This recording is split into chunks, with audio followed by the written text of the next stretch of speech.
Бројот на деца во градинките и ученици во училиштата во државата континуирано бележи пад, покажуваат најновите податоци на Државниот завод за статистика.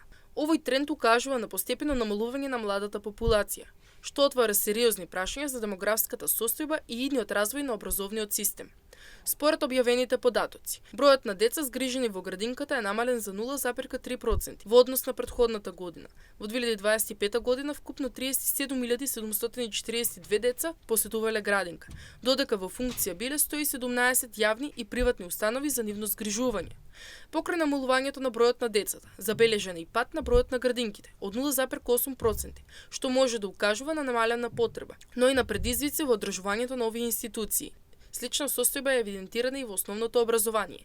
На крајот на учебната 2024-2025 година во основните училишта биле запишани 188.918 ученици, што представува намалување од 1,3% во споредба со претходната учебна година.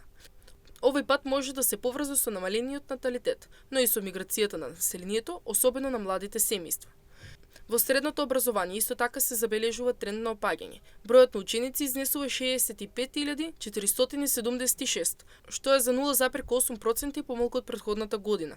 Иако намалувањето е помало во споредба со основното образование, сепак укажува на континуитет на негативниот тренд. Во однос на завршеното образование, во истата учебна година основно образование завршиле 19.673 ученици, додека средно образование успешно комплетирале 17.952 ученика. Бројот на деца и ученици постепено се намалува, како во градинките, така и во училиштата. Овој тренд може да има долгорочни последици врз образовниот систем и економскиот развој на државата.